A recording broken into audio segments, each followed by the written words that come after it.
우리의 마음이 또 오늘도 회복되고 또 더 큰 감사의 제목이 우리 삶 가운데 충만하기를 주의 이름으로 축복합니다. 우리 주님께 영광의 박수 올려드리겠습니다.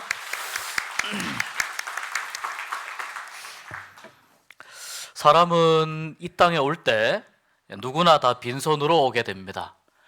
빈손으로 와서 점점 손에 이것저것을 잡으면서 살아가다가 마지막에 손에 있는 모든 것을 놓고 떠나는 것이 인생입니다. 그런데 살아가는 중에 우리의 손에 이것저것 잡히다 보면 점점 나이가 들게 되고 또 인생을 오래 살게 되면 점점 손에 잡힌 것들을 지키고 싶어 하는 마음이 강해집니다. 지켜야 할 것들이 많아집니다. 가족도 지켜야 하고요, 자녀들도 지켜야 하고요, 사랑하는 사람들도 지켜야 합니다. 쌓아 올린 재물도 지켜야 합니다. 명예도, 명성도 지켜야 합니다. 사람들과의 관계도, 인간관계도 지켜야 합니다. 우리가 경조사에 참여하는 이유가 바로 이런 데 있습니다. 지켜야 할 것들이 살아가다 보면 많이 있기 때문입니다. 하나님께서도 우리에게 지킬 것에 대해서 말씀했습니다. 하나님의 규례와 법도를 지켜라. 3대 절기를 지켜라. 그 중에 하나가 오늘 우리가 지키고 있는 추수감사절입니다. 또 하나님과의 약속을 지키라고 말씀했습니다. 그래서 여러분, 신앙은 어디에 있냐? 신앙은 지켜야 할 것을 잘 지키는 데에 신앙이 있습니다. 좋은 믿음은 하나님이 지키라고 한 것을 잘 지키는 태도가 좋은 믿음입니다. 나쁜 믿음은 지켜야 할 것을 지키지 않는 것이 나쁜 믿음입니다. 가장 처음 인간들이 범죄했을 때 그 과정을 잘 보면은 하나님의 말씀을 지키지 않은 데서 시작된다는 것을 우리가 알 수 있습니다. 이렇게 우리가 살아가면서 지켜야 할 것들도 많이 있고 또 우리가 신앙적으로 지켜야 할 것들도 많이 있는데, 이러한 외적으로 지켜야 할 많은 것들 중에 성경이 우리에게 중요하게 지키라고 말씀하시는 것이 있습니다. 잠언 4장 23절에 이렇게 말씀합니다. 모든 지킬 만한 것 중에 더욱 내 마음을 지키라. 생명의 근원이 이에서 남이니라. 마음을 잘 지키라고 말씀합니다. 왜냐하면 생명의 근원이 이 마음에 있다는 것입니다. 내 마음을 지키는 것이 그럼 어떻게 되는 것입니까? 나의 생명을 지키는 것과 같은 것이 됩니다. 나의 생명의 시작, 나의 생명의 근원, 그것을 가능하게 하는 것이 무엇이냐? 마음을 잘 지키는 것입니다. 그렇다면 우리는 어떤 마음을 지키고 회복해야 할까? 우리는 두 가지의 마음을 회복해야 됩니다. 하나는 두려워하는 마음이고 다른 하나는 그리워하는 마음입니다. 두려워하는 마음, 하나님을 두려워하는 마음, 그리워하는 마음, 하나님을 그리워하는 마음. 이 두 가지 마음을 우리가 잘 회복해야 됩니다. 전도서 3장 11절에 이렇게 말씀합니다. 하나님이 모든 것을 지으시되 때를 따라 아름답게 하셨고 또 사람들에게는 영원을 사모하는 마음을 주셨느니라. 그러나 하나님이 하시는 일의 시종을 사람으로 측량할 수 없게 하셨도다. 하나님이 모든 것을 지으셨는데 아름답게 지으셨대요. 그런데 그 아름답게 지으신 것들을 사람들에게 주시면서 사람들에게 영원을 사모하는 마음, 영원을 그리워하는 마음을 주셨다는 겁니다. 이 영원이라고 하는 건 시간의 제약을 받지 않는 것을 의미하죠. 그러니까 영원은 사람에게 해당되는 개념이 아니고 하나님께 해당되는 개념입니다. 하나님만이 이 영원을 좌우하실 수 있는 분입니다. 그리고 하나님만이 우리에게 영원을 주실 수 있는 분입니다. 그래서 이 사람이 영원을 사모하는 마음을 가진다, 이 말은 바꾸어 말하자면 사람이 하나님을 사모하는 마음을 가진다, 사람이 하나님을 그리워하는 마음을 가진다는 의미가 됩니다. 그런데 이 말씀 뒤 이어 보니까 그러나 그러나 하나님이 하시는 일의 시종을 사람으로 측량할 수 없게 하셨다. 일의 시종, 일의 시작과 끝을 사람이 계산할 수 없게, 사람이 예측할 수 없게 그렇게 만드셨다는 뜻입니다. 하나님이 하시는 일을 사람이, 인간이 어떻게 계산하거나 가늠하거나 예측할 수 없다, 이런 의미입니다. 무슨 뜻입니까? 하나님이 하시는 일은 인간의 생각과 지식과 마음과 한계, 그 밖에 있는 일이다, 이런 뜻입니다. 이 말은 바꾸어 놓으면 우리가 하나님이 하시는 일을 아무리 인간이 관찰해 보아도 예측하거나 측량할 수 없기 때문에 하나님에 대한 경외심을 가지게 만드는 이유가 됩니다. 하나님이 하시는 일을 알 수 없으니까 하나님에 대한 경외심을 가지게 되죠. 그래서 이 하나님에 대한 경외심, 바꾸어 말해서 하나님을 두려워하는 마음으로 하나님을 바라보도록 지어진 존재가 누구냐? 바로 인간이라는 말입니다. 그래서 전도서 3장 11절의 이 말씀은 하나님을 그리워하는 마음과 하나님을 이 두려워하는 마음의 그 근거가 이 말씀 가운데 잘 나와 있습니다. 그런데 여러분, 사람들이요, 어느 순간 살아가면서 하나님을 그리워하는 마음, 하나님을 두려워하는 이 마음을 어느 순간 사람들이 다 잃어버렸습니다.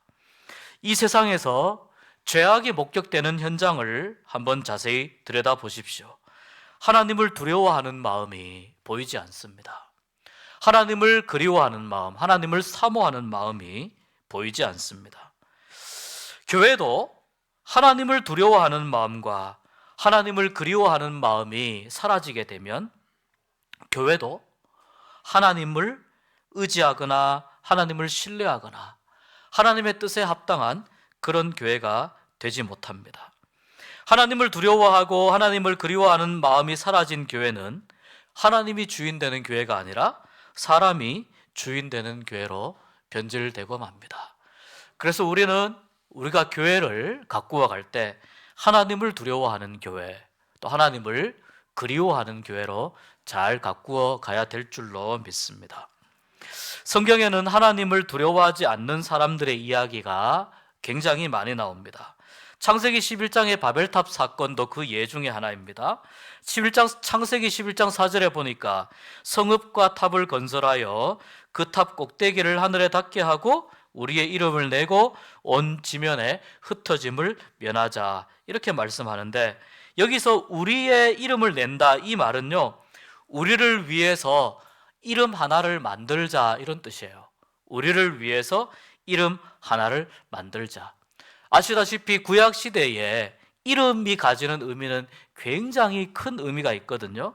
그런데 이름 하나를 만들자, 이 말은 우리의 이름을 드러내자, 우리를 스스로 높이자라는 뜻이 됩니다. 어떤 자료에 보니까 이 사람들이 바벨탑, 우리가 다 아는 것처럼 그 메소포타미아 문명 쪽에 보면 지구라트라고 하는 거대한 그 인공 건축물이 있지 않습니까? 그런 걸 보면 이 바벨탑을 당시에 쌓을 수 있는 그런 어떤 환경들과 기술들의 여건이 아마 가능했던 걸로 보이는데, 그런데 어느 자료에 보니까 그런 지구라트 같은 이런 거대한 그런 그 바벨탑을 쌓기 위해서 그 벽돌을 하나씩 찍어내는데, 이 벽돌을 찍어낼 때마다 그 벽돌 하나하나에 벽돌을 쌓는 사람의 이름을 적었다고 하더라고요. 그러니까 내 이름을 드러내는 겁니다. 내 이름을 높이는 겁니다. 그렇게 사람들의 이름으로 이루어진 벽돌이 쌓여져서 올라갈 때 거기에 하나님의 이름은 존재하지 않는 것이죠. 상징적인 의미이지만 하나님을 위한 자리는 그 바벨탑 안에 없는 것입니다. 하나님을 두려워하지 않기 때문입니다. 성경에 하나님을 두려워하는 한 사람의 이야기가 있습니다. 내가 항상 하나님 앞에 서 있습니다, 이렇게 고백을 했던 요셉이라는 사람이 있습니다. 요셉은 우리가 아는 것처럼 어릴 때 아버지의 사랑을 독차지합니다. 그런데 이것 때문에 형들의 미움을 많이 받게 되고 애굽 땅에 결국은 노예로 팔려갑니다. 물론 큰 그림 속에서 보면, 하나님의 큰 이 섭리 속에서 보면 요셉이 그렇게 된 것은 바로 하나님께서 이스라엘을 큰 민족으로 만들고 구원하시기 위한 하나님의 큰 계획 속에서 일어난 일이지만, 그러나 요셉이 자유인의 신분에서 노예로 팔려간 이 과정을 보면 요셉에게는 굉장히 큰 비극이 됩니다. 그런데 아주 놀라운 것은 요셉이 노예가 되었을 때, 그리고 그 이후에 요셉이 누명을 쓰고 감옥에 갇혔을 때, 그때 성경은 이렇게 이야기합니다. 하나님께서 요셉을 형통케 하셨고 사람들이 그 형통을 보았고 요셉의 형통으로 인해 보디발이나 그 주위 사람들이 복을 받았다라고 기록합니다. 요셉의 형통에 특별한 이유가 있었기 때문입니다. 그것이 바로 무엇일까요? 그 내용을 우리가 좀 살펴보려고 합니다. 이 요셉이 노예로 이제 그 보디발이라고 하는 사람의 집에서 일을 하고 있을 때, 그 집주인 보디발의 아내가 요셉이 워낙 잘생기고 미모가 뛰어남을 보고 요셉을 유혹합니다. 집 여주인이기 때문에, 집주인이기 때문에 당연히 노예를 자기 마음대로 할 수 있는 권한이 이 여주인에게 있습니다. 그런데 요셉은 그 여주인에게 이렇게 이야기합니다. 이 집에서 나보다 더 큰 사람이 없습니다. 그만큼 보디발이, 집주인이 자기를 믿어준다는 말이죠. 모든 것을 마음대로 할 권한이 내게 있습니다. 그러나 오직 당신만은 내가 어떻게 할 수 없습니다 라고 이야기해요. 오직 당신만은 어떻게 할 수 없습니다.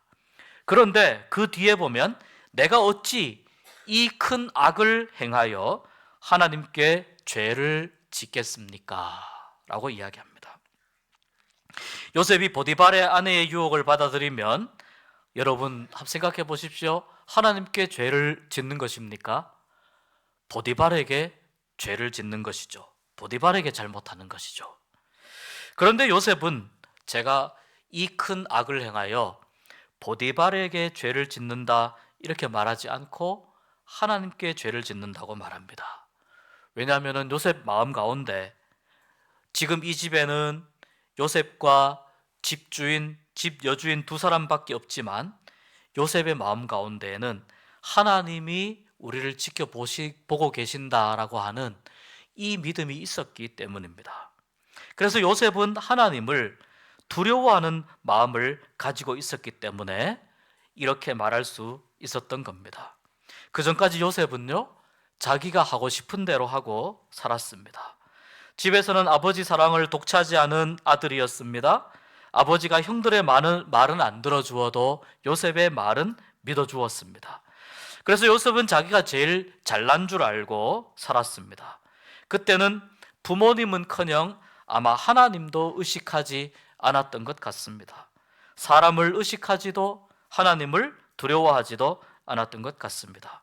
그런데 지금 요셉은 그렇게 이야기하지 않습니다. 비록 노예의 신분이지만 요셉은 지금 하나님의 눈을 의식합니다.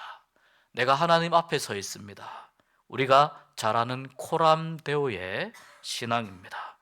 집안에 아무도 없지만 요셉과 보디발의 아내 둘뿐이지만 우리가 서 있는 바로 이 장소가 하나님 앞에 서 있다는 것입니다. 우리가 예배하는 장소, 예배당에 나와서 하나님 앞에 예배하는 이 장소만 하나님 앞에 서 있는 것이 아니고, 요셉의 이 신앙 고백대로라면 우리가 살아가는 모든 삶의 자리는 다 어떤 자리입니까? 우리가 하나님 앞에 서 있는 자리가 되는 것입니다. 그래서 내가 보디발의 아내의 유혹을 받아들이는 것은 보디발에게 잘못하는 것은 둘째치고 하나님 앞에서 죄를 짓는 것이다 라고 고백하는 겁니다. 요셉의 마음속에 하나님을 두려워하는 마음이 자리 잡고 있다는 것을 우리가 알 수 있습니다. 그런데 이 일 때문에 요셉이 오히려 누명을 쓰고 감옥에 갑니다. 억울하다고 항명할 수도 있었습니다. 그러나 요셉은 참습니다. 신기한 것이 그 감옥 안에서 하나님이 요셉과 함께 하셔서 간수장이 은혜를 입게 하십니다. 옥중의 모든 죄수를 다 요셉의 손에 맡기고요, 그리고 난 이후에 간수장은 그 일이 제대로 되는지 안 되는지 요셉에게 확인도 하지 않을 만큼 요셉을 철저히 신뢰합니다. 창세기 39장 22절에 하나님께서 요셉과 함께 하셔서 여호와께서 요셉을 범사에 형통하게 하셨기 때문입니다. 이것을 간수장이 보았고 그 감옥에 있는 모든 죄수들이 다 보았기 때문입니다. 자유인의 신분에서 노예로 이집트로 팔려올 때 요셉은 매우 억울했을 겁니다. 또 노예로 사는 것도 억울한데 억울한 누명을 쓰고 감옥으로 가서 요셉의 신분이 더욱더 낮아지고 죄수로 그의 인생이 곤두박질 칠 때 요셉은 하나님께 억울하다고 따질 만도 했습니다. 그런데 요셉은 이 노예의 신분에서, 죄수의 신분에서 내가 하나님 앞에 있습니다, 그래서 아무 말이나 아무 행동을 함부로 할 수 없습니다고 하는 이 코람데오의 믿음으로 하나님을 두려워하는 마음으로 삶에 임하는 것을 봅니다. 하나님께서 요셉을 노예로, 죄수로 잠시 생활하게 하신 것은 비록 노예의 삶을 살더라도, 또 비록 죄수의 그런 신분으로 갇혀 있다 하더라도 하나님을 두려워하는 마음을 가진 사람은 노예의 삶 속에서도, 죄수의 삶 속에서도 형통케 하신다, 하나님이 형통케 하신다는 것을 보여주시기 위함입니다. 왜냐하면 노예에게도, 감옥에 갇힌 죄수에게도 하나님의 형통이 필요하기 때문입니다. 우리가 잘 나갈 때, 잘 될 때만 하나님의 형통이 필요한 것이 아니고 어려운 일을 만날 때, 힘든 일을 만날 때, 때로는 우리가 감사할 이유와 제목이 우리 삶 속에서 다 사라졌을 때, 그때 사실 더 필요한 것이 형통이기 때문이거든요. 그래서 같은 입장에 있는 사람들이, 나와 같은 상황 속에 있는 저 사람을 하나님이 형통하게 하시는 것을 보면서 하나님이 살아계시는구나, 하나님을 두려워하면서 사는 사람, 하나님을 경외하면서 살아가는 사람에게 하나님께서 은혜를 주시는구나, 이것을 느끼게 되는 것입니다. 두 번째 우리가 생각해야 될 마음은 하나님을 그리워하는 마음입니다.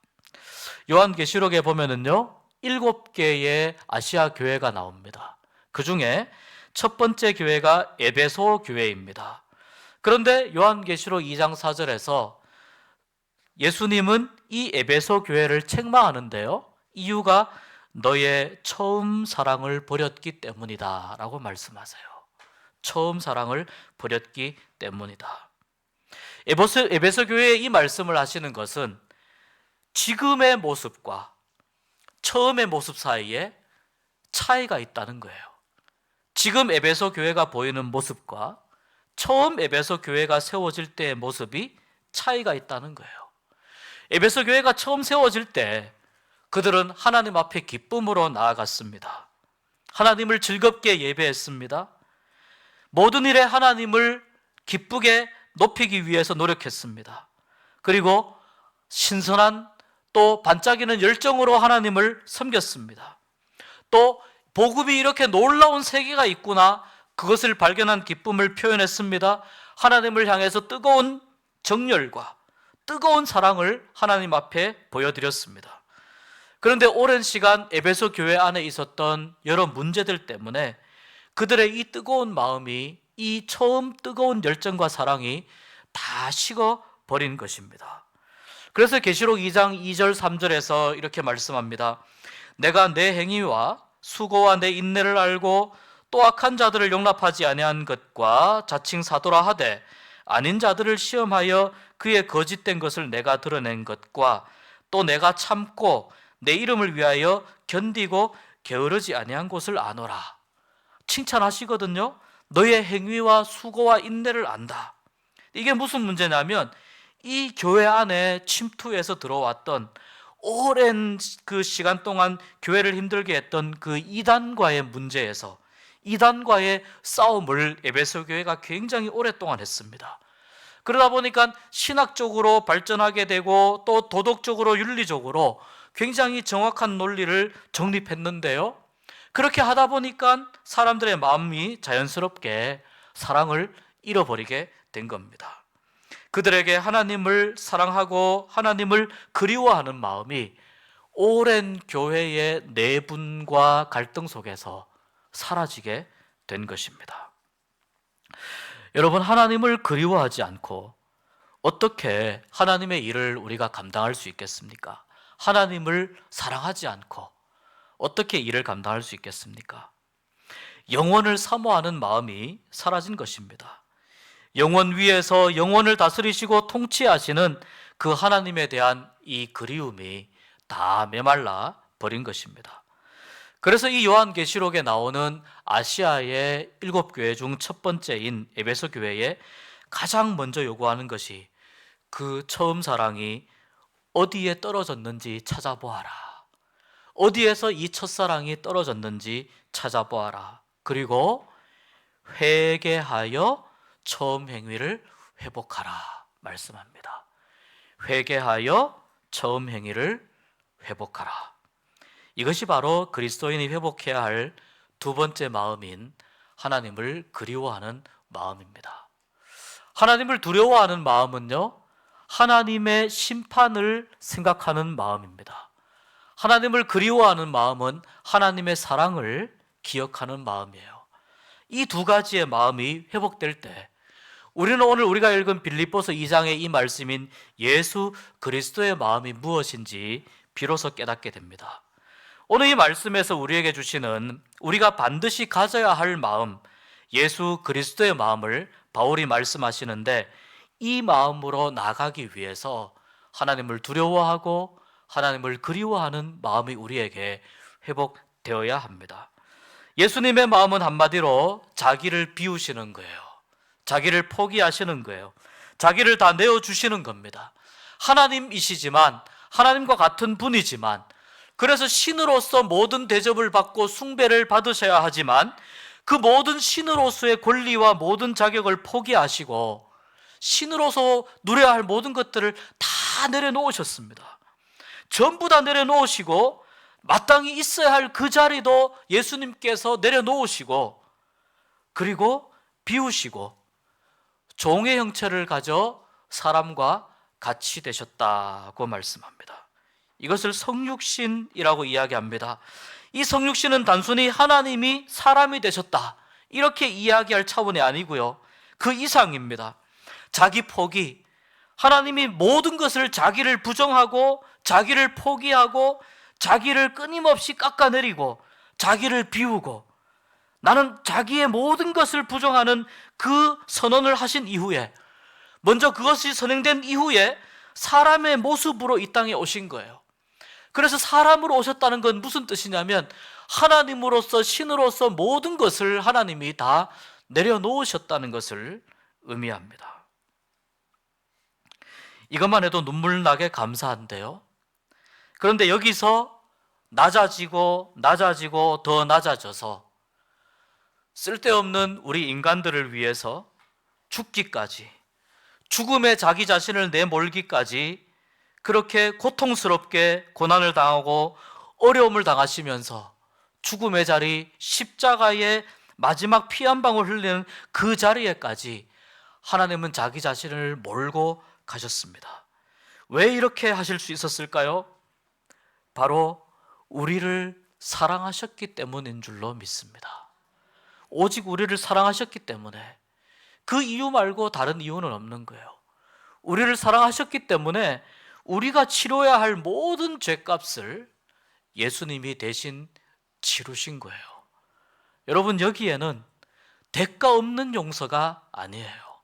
예수님이 치러주신 그 놀라운 죄의 대가가 있기 때문에 우리가 용서를 받았다는 사실을 우리가 반드시 기억할 수 있으면 좋겠습니다.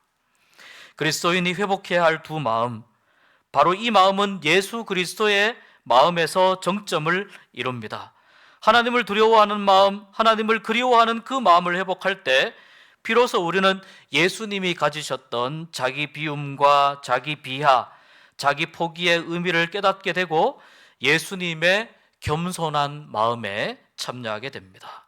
예수님의 마음이 이런 것이구나 대충 이해하는 차원이 아니고요, 이 예수님의 마음을 내 마음으로 받아들이게 되면서 예수님이 하신 일과 사역에 우리가 참여하게 됩니다. 그래서 우리가 교회 사역을 하기 위해서, 우리가 교회를 섬기고 우리가 만나게 되는 많은 사람들을 섬기기 위해서 우리에게 꼭 필요한 것은 바로 이 두 마음을 회복하는 일입니다. 하나님을 두려워하는 마음, 하나님을 그리워하는 마음, 이 두 마음으로부터 출발해서 예수 그리스도의 가장 겸손한 마음에 이르는 그 사람은 바로 그리스도의 마음으로 살아가는 사람이고, 그리스도의 삶을 따라 살아가는 사람이고, 그리스도의 일을 성취하며 살아가는 사람인 줄 믿습니다. 그리고 그 사람은 예수님의 겸손을 닮은 사람인 줄로 믿습니다. 여러분, 이 예수님의 겸손한 마음을 누리며 살아가는 사람에게 나오는 가장 큰 특징이 무엇인지 아십니까? 겸손한 사람은요, 감사하는 사람입니다. 겸손한 사람은 감사하는 사람이고, 교만한 사람은 불평하는 사람입니다. 사람은 저마다 다 자기를 자랑하고 싶어 합니다. 그런데 교만한 사람은 자기를 자랑하고요, 겸손한 사람은 하나님을 자랑합니다. 예수님의 마음을 가진 사람은 하나님이 나에게 하신 일들을 자랑합니다. 예수님의 마음을 가진 사람은 내가 살아온 모든 삶의 여정 속에서 하나님이 숨겨놓으신 감사의 이유와 제목을 발견하는 사람, 그 사람이 예수님의 마음, 겸손한 마음을 가진 사람이고, 그 사람이 바로 하나님을 두려워하고 하나님을 그리워하는 사람입니다. 그리스도의 마음을 닮은 사람은 그래서 어떤 악조건 속에서도 감사의 이유와 제목을 찾습니다. 어떤 사역의 현장에서도, 어떤 일의 상황 가운데에서도, 어떤 관계의 상황 가운데에서도 하나님께서 내게 주신 사역과 사명의 길을 걸어가도록 이끄시는 하나님께 감사하면서 살게 됩니다. 지난 1년 전에 추수감사절 때 이 찬양을 했더랬습니다. 오늘 숨을 쉬는 것 감사, 나를 구원하신 것 감사, 내 뜻대로 안 돼도 주가 인도하신 것 모든 것 감사, 내게 주신 모든 것 감사, 때론 가져가심도 감사, 내게 고난 주셔서 주 뜻 알게 하신 것 모든 것 감사, 항상 주 안에 있음 감사, 참된 소망 주심도 감사, 나 같은 사람도 자녀 삼아 주신 것 모든 것 감사. 주님 감사해요. 주님 감사해요. 내가 여기까지 온 것도 은혜입니다. 주님 감사해요. 주님 감사해요. 나를 사랑하신 주 사랑 감사합니다. 이 감사의 고백이 우리가 1년 전에 불렀던 이 고백이 오늘 이 시간 우리가 또 하나님 앞에 감사할 수 있는 고백이 되었으면 좋겠습니다. 내년 추수감사절 때 또 감사할 수 있는 우리의 고백이 되었으면 좋겠습니다. 하나님, 저는 아직 하나님이 두렵지도 않고 하나님이 그리운 마음이 무엇인지도 모릅니다. 예수님의 가장 겸손한 마음이 무엇인지도 모릅니다. 어떻게 하면 좋을까요? 이렇게 질문하는 분들이 계실 겁니다. 그분들은 역순으로 시작해 보시면 어떨까 합니다. 먼저 감사를 한번 실천해 보십시오. 내가 매분 매초 숨을 쉬는 것, 이것이 얼마나 감사한 일인지 생각해 보시고, 때로는 내 뜻대로 안 된 것에도 감사의 이유가 있고, 때로는 나의 기도에 응답하신 것에도 감사의 이유가 있음을 고백하면서 삶의 자리에서, 나의 섬김의 자리에서, 또 가정의 일들, 여러 가지 관계의 일들, 교회의 일들 중에서 감사의 제목을 찾고 하나님께 감사하기 시작하면 내 마음속에 잃어버렸던 그리스도의 마음이 다시 회복될 줄로 믿습니다. 그래서 겸손한 사람은 감사하는 사람이지만요, 동시에 감사하는 사람은 그 사람을 또한 겸손한 사람으로 만들어 줍니다. 그렇게 될 때 하나님을 두려워하는 마음, 하나님을 그리워하는 마음도 어떤 마음인지 알게 되고 회복될 줄로 믿습니다. 여러분, 우리가 내 마음속에 정말 내가 하나님의 심판을 두려워하는가, 하나님의 사랑을 그리워하는가, 그리고 나는 예수 그리스도 안에서 참된 겸손한 마음으로 감사의 제목과 이유를 가지고 하나님 앞에 나아가고 있는가? 오늘 감사주의를 맞이하면서 나의 감사는 어떤 감사이고 또 나는 어떠한 마음으로 하나님을 바라보고 있는가? 우리 자신을 돌아보면서 그럼에도 불구하고 우리를 사랑하시는 하나님 때문에 우리에게 모든 것 내어주신 예수님의 그 자기 비움의 큰 희생과 사랑 때문에 우리가 오늘 하나님 앞에 서 있음을 감사하면서 하나님이 원하시는 길로 걸어가는 우리가 될 수 있기를 축복합니다. 기도하겠습니다.